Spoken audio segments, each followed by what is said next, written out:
Et mesdames et messieurs, bonsoir, bienvenue dans Joie et Bonheur au Travail qui va vous expliquer ce qu'est le concept Houdini. C'est un concept très simple, vous allez le comprendre, qui va vous sauver la vie à un moment donné de votre existence, au moment le plus critique qu'il soit, surtout si vous avez un enfant, et c'est le principe d'ailleurs.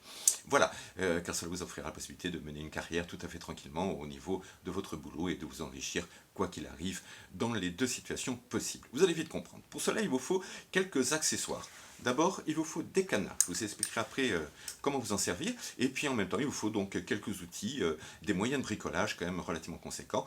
Et à partir de là, vous allez voir qu'avec votre enfant, qu'il faut prendre très jeune pour ce genre de concept, il faut le prendre vers 5 ans, c'est à peu près l'idéal. Moi, je conseille vers 5 ans, quand il commence à devenir un petit peu pénible, que vous avez du mal à l'éduquer réellement. Et à partir de là, vous allez voir, c'est quand même beaucoup plus simple et plus facile de pouvoir l'occuper. En même temps, vous ne prendrez aucun risque avec les services sociaux pour l'enfance maltraitée, puisque vous allez voir que vous allez donner des notions de bricolage, de décoration, un petit peu d'histoire aussi, c'est quand même très très important, et surtout le dépassement de soi. Ça, c'est pas mal. Alors, évidemment, pour commencer, dans un style très steampunk, vous pouvez le constater, aujourd'hui j'ai fait un effort dans ce sens-là, dans le style très steampunk, vous allez construire une caisse avec l'aide de votre enfant.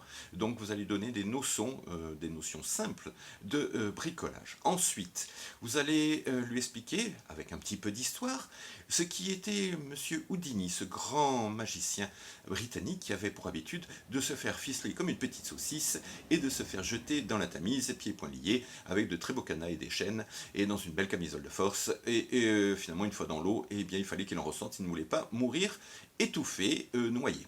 Donc, à partir de là, une fois que vous avez tout construit, une fois que vous avez pris votre enfant et que vous lui avez expliqué le concept, vous allez lui dire quand même que M. Houdini n'avait pas l'habitude, lui, de se faire bâillonner, ce qui, vous allez voir, va vous donner un avantage supplémentaire dans cette petite histoire. Donc, la première fois, et c'est très important, vous allez donc attacher votre enfant avec d'excellents cadenas comme ceci.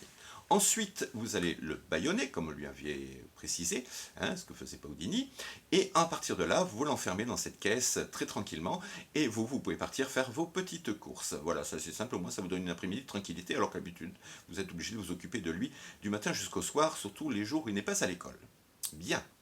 À partir de là, la chose la plus importante, et c'est ce qui est nécessaire dans ce concept, c'est que vous allez le voir, il faut qu'au moment où vous allez libérer votre enfant, eh bien, il faut le culpabiliser à mort. Oui, à mort. Non, il ne faut pas le tuer, bien sûr, mais le culpabiliser suffisamment en le faisant passer pour une grosse daube. Voilà, oui, c'est le terme, une grosse daube.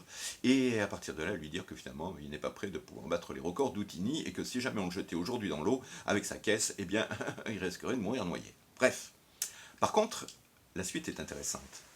Voici les nouveaux modèles de cadenas avec minuteur. Des modèles qui sont vendus dans la boutique de Joie et Bonheur au Travail. Pour une somme tout à fait réduite de 14 972 000 euros. Voilà. Donc ensuite, à la deuxième mouture, vous allez mettre votre enfant, toujours dans les mêmes circonstances, avec les fameux cadenas à minuteur. À partir de là, eh bien, il sera libéré automatiquement. Bien sûr, il faut que vous soyez présent à ce moment-là, cela vous donne un laps de temps quand même relativement court, mais enfin, vous pouvez largement calculer, suivant vos besoins, et à partir de là, au retour, votre enfant sera libéré, vous allez le féliciter, bien évidemment, en lui disant que l'intérêt, c'est de pouvoir battre des records de rapidité et de devoir s'entraîner régulièrement. Donc, c'est ce qu'il va faire tout au long de sa jeunesse, et arrivé à l'adolescence, vous allez voir que c'est là où ça devient subtil et très très intéressant, c'est que votre enfant, lorsqu'il va devenir vraiment super chiant à l'adolescence, lorsque les hormones vont le travailler, eh bien, qu'est-ce que vous allez faire? Vous allez le mettre dans la caisse avec cette fois-ci les premiers cadenas sans minuteur. Et donc, à partir de là, vous le mettez dans la caisse, il est bien bâillonné, je vous le rappelle, vous êtes tranquille, il ne fait pas de bruit, vous risquez pas d'être embêté, vous allez charger la caisse dans votre voiture, et à partir de là, vous trouvez un fleuve le plus proche qu'il puisse y avoir chez vous, et du haut du pont, vous jetez le tout dans l'eau. Voilà. Et à partir de là, vous avez deux possibilités. Votre enfant n'arrive pas à s'extraire de la caisse, bah, vous l'avez perdu, vous êtes débarrassé, vous en mettra plus, ça c'est fait, et et puis en même temps, bon, il sera bouffé par les poissons, donc vous n'avez aucune trace possible et imaginable, c'est plombé, donc ne vous inquiétez pas, tout va bien dans le meilleur des mondes. Et sinon, vous avez une autre possibilité, c'est qu'il arrive à s'en sortir. Et oui, et bien il restera toujours aussi chiant. Mais par contre, ce que vous pouvez faire, c'est devenir manager de votre enfant. Et à partir de là, vous pouvez le faire passer à la télé dans toutes les bonnes émissions de cabaret qui existent au monde. Voilà, c'était Jouet Bonheur au travail qui, une fois de plus, a essayé de pouvoir égayer votre vie, d'essayer d'égayer votre moment d'instant de travail, et puis en même temps vous donner des solutions pour vous aider à mieux vivre. En attendant, ne faites pas de bêtises, n'ayez peur de rien, tout cela ne sont que des petites blagounettes. Donc à partir de là, soyez vivants, soyez heureux, soyez tranquilles.